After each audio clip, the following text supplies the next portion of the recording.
문이 어떻게 열렸던 거지? 입니다. 네, 비행기에 비상구가 열리는 사고 발생해서 많이들 놀라셨을 것 같습니다. 뉴스 봤습니다. 그렇죠. 뭐 주말 내내 뉴스가 엄청 쏟아졌습니다. 근데 뭐 다들 궁금하셨을 것 같아요. 대체 문이 어떻게 열렸지? 모든 비행기가 문이 그렇게 쉽게 열리나? 뭐 이렇게 생각을 하셨을 수도 있을 것 같아요. 그래서 그런 정보 그리고 앞으로 항공사는 어떻게 할 것인지에 대한 걸 정리를 한번 해봤습니다. 또 뭐 제가 비행기를 자주 타지는 않지만 제가 지금 알고 있는 상식으로는 그 자리에 앉는 사람은 따로 고지를 저도 몇 번 앉았었는데 네. 따로 고지를 하시더라고요. 맞아요. 비상 상황이 있으면은 이 사람들이 승객들이 대피하는 걸 도와주셔야 한다. 맞아요. 이 자리에 앉는 사람은 그러면서 그래요? 갑자기 정신이 번뜩 막 들잖아요. 국기에 대한 맹세라도 해야 되나 막 이런 생각 막 하고 있었거든요. 그쵸. 근데 그거 여전히 맞는 거죠. 맞아요. 여전히 고지 의무가 있다고 하고요. 근데 돕지는 못할커녕 이분은 일을 일으켰어요. 사고를 쳤네. 그렇죠. 야, 그렇습니다. 그러니까 한 어느 정도 높이에서 문이 열린 거냐면 예? 피트로는 700피트, 요거는 213m 정도라고 합니다. 이게 더 위험해. 네, 그 정도 상공에서 문이 열리는 사고가 일어난 건데요. 예. 그러니까 제주에서 대구로 가는 비행기였잖아요. 음. 그래서 대구 국제공항에 이제 착륙을 앞둔 그런 상황이었던 겁니다. 영상 보셨습니까? 머리카락 날리는 거 보셨어요? 무서워. 저 진짜 너무 무섭고 영화 같잖아. 기절하신 분들도 꽤 많다고 하던데 저 같아도 기절했을 것 같아요. 너무 무서웠을 것 같거든요. 근데 왜 이런 사고가 일어났느냐? 일단 문을 연 사람, 그러니까 우리가 방금 얘기한 비상구 문을 연 사람은 30대 남성 이모 씨였고요. 왜 그랬을까? 고의였다고 하잖아요. 답답했대요. 빨리 내리고 싶었대요. 최근에 실직을 해서 스트레스 너무 극심했고. 그건 말이 안 되지. 에이. 내가 보기에는 아직 진단 안 받으셨다 그러죠. 아 맞아요. 공황 같은 게 있으신 게 아닐까요? 뭐 그 얘기도 나오기는 하는데 또 최근에- 함부로 그렇게 몰아가서는 안 된다는 얘기도 있더라고요. 최근에 안 좋은 일이 많으셨다 그러니까. 근데 보통 특히 남자분들이 이게 지금 어떤 그 진단을 받고 치료를 받아야 되는 병이라 생각하지 않고 네. 견뎌야지. 넘기면 되지. 시간이 약이다 이렇게. 그 남자답지 못하게 이런 말도 안 되는 생각하시다가 그럴 수 있죠.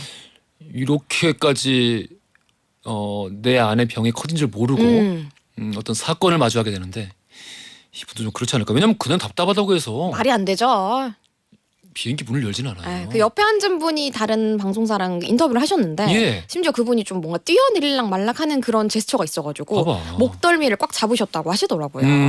네, 이렇게 만약에 이제 위험한 상황을 일으키게 되면요, 출입물이랑 탈출구를 건드린 거잖아요. 그러면 징역형으로 10년 이하의 징역형이 내려질 수도 있습니다. 그렇군요. 그래서 앞으로 어떤 처벌이 내려질지는 조금 더 지켜봐야 될 것 같은데 우리가 상공에 있을 때 문을 열고 싶다고 해서 또 열 수도 없어요, 사실은. 예. 왜냐하면 안이랑 밖의 압력 차이가 있기 때문에. 기업차가 있죠. 그렇죠. 예. 근데 거기는 거의 착륙을 앞둔 상황이었잖아요. 물론 200m 정도도 높은 높이이긴 합니다만 완전 하늘 위에 있을 때에 비해서는 이제 기압차가 낮았기 때문에 문이 열린 거였다고 하고요.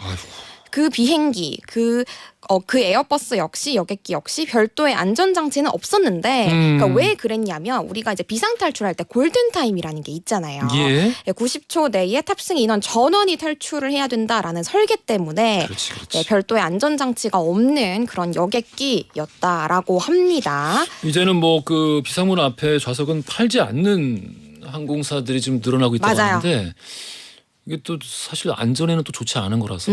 그렇죠. 예. 그러니까 전 항공사가 그런 조치를 취한 건 아니고 이제 예. 이번에 사고가 났던 A 항공사 포함해서 몇몇 항공사는 그런 결정을 했는데 옹디가 얘기를 한 것처럼 비상구에 일단 누가 또 타고 있어야 맞아요. 같이 도와줄 수 있는 사람도 있는 건데 한동안 우리 인식이 좀 잘못 잡혀 있긴 했어요. 저도 비상구 자리에 앉아봤는데 예. 조금 넓기는 하거든요. 조금 넓은 게 아니죠. 약간 다리를 필 수 있어요. 예. 비즈니스 좌석처럼. 그럼요. 그렇다 보니까 항공사들도 이거를 조금 악용을 한 거죠. 어떻게 보면은 웃돈을 받고 팔았어요. 그러니까 정당하게 그래. 뭐 몇만 원 혹은 몇십만 원 정도 더 받고 그 좌석을 팔았었단 말이에요. 원래 그랬어요? 원래는 아니고 어느 순간부터 그 자리가 이제 넓다, 편하다라는 꿀팁이 인터넷에 돌기 시작하고 진짜. 다들 이제 줄 서가지고 저 그 자리를 바꿔주세요. 이렇게 하니까 항공사가 어느 순간부터는 그 자리를 돈을 약간 더 받고 팔았어요. 아유 전혀 몰랐네. 네, 그러니까 뭐 좀 그런 인식을 조장하는 데 한몫하지 않았나 항공사도. 그렇군요. 그렇게 보입니다. 결국 터지고 나서야 이렇게 후회를 하게 되네요. 네, 앞으로는 뭐 이 자리를 일단은 비워두는 것으로 많이들 적용할 예정이라고 하더라고요. 알겠습니다.